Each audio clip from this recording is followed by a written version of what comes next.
Et bonjour à tous, aujourd'hui on se retrouve pour un nouveau tutoriel où on va voir comment mettre en place une interface graphique sur un Arch Linux.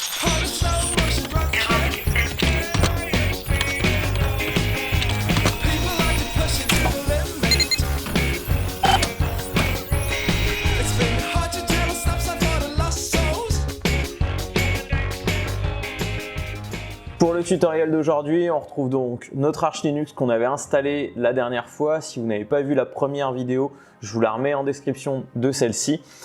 Donc on avait vu qu'on avait créé une session root. Donc pour le moment, j'ai toujours mon clavier qui est en QWERTY. Il faut toujours que je fasse un loot case FR au démarrage pour pouvoir passer mon clavier en AZERTY. Alors pour avoir une solution un peu plus pérenne, on peut modifier ou en tout cas ajouter, puisqu'il n'existe pas, le fichier vconsole.conf dans /etc. C'est un fichier qui va être lu en fait par systemd au démarrage du système.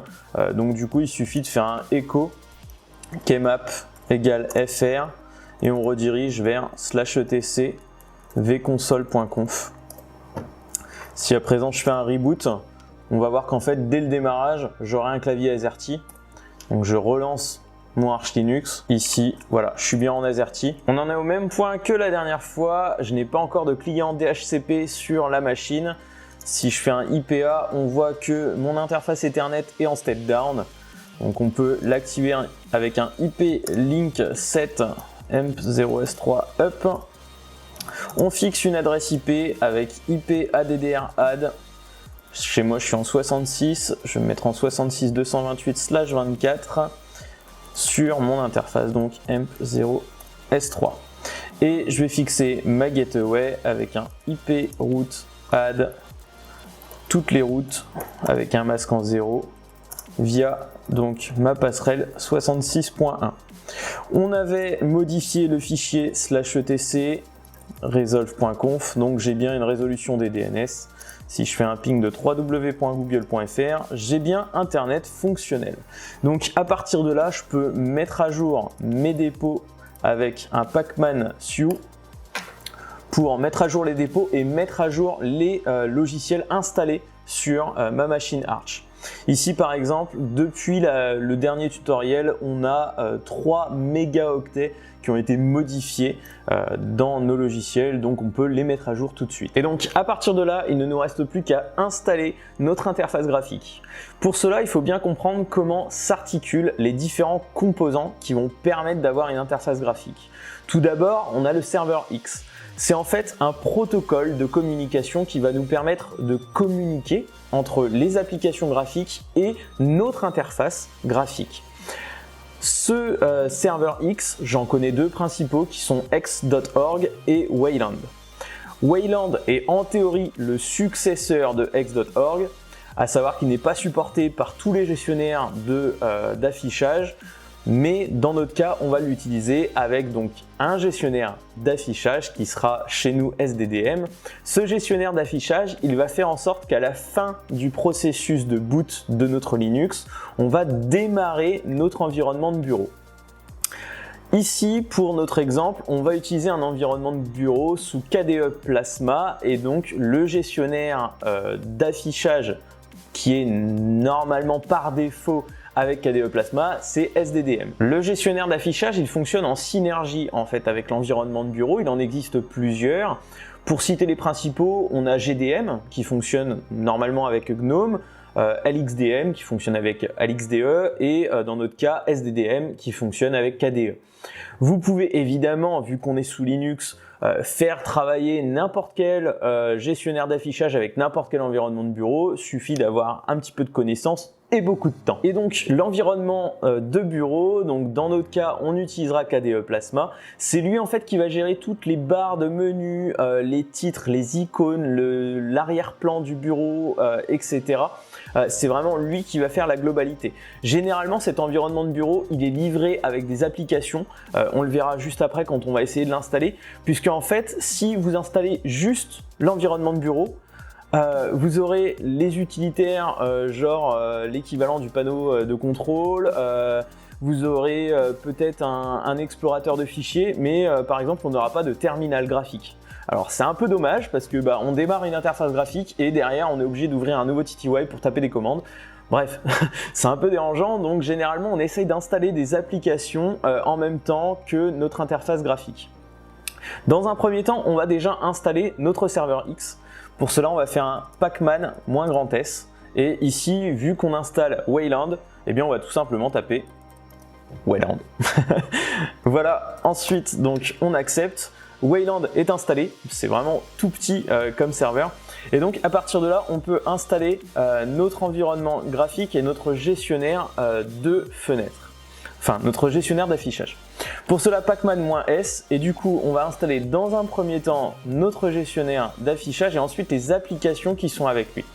Alors, on va installer KDE Plasma, donc pour cela, vous pouvez simplement sélectionner Plasma. Et on va installer les applications qui sont livrées également avec un KDE-Applications. Il faut savoir que ces deux packages-là sont également livrés sous la forme de Meta Package qui englobe d'autres fonctionnalités supplémentaires. Si vous voulez avoir ces autres fonctionnalités supplémentaires, vous pouvez faire un pacman-s de plasma-meta et KDE-applications-meta également. Dans notre cas, on va se limiter au strict minimum. Donc ensuite, les options par défaut, on les laisse. Ici, on a 1,3 Go à télécharger. J'accepte et on se retrouve une fois que c'est terminé. Une fois tous les paquets installés, il va falloir faire en sorte que notre gestionnaire d'affichage se lance à la fin du processus de boot. Et pour cela, donc, on va utiliser systemd, donc avec un systemctl enable sddm. Ensuite, vu que c'est du systemd, il y a forcément un fichier de config derrière. On va faire un sddm example config. Et on va générer notre fichier dans /etc sddm.conf. On va ensuite modifier ce fichier /etc sddm.conf et on va aller dans l'onglet users et on va modifier le maximum UID et le minimum UID en mettant 0 pour les deux pour permettre uniquement à root de s'authentifier.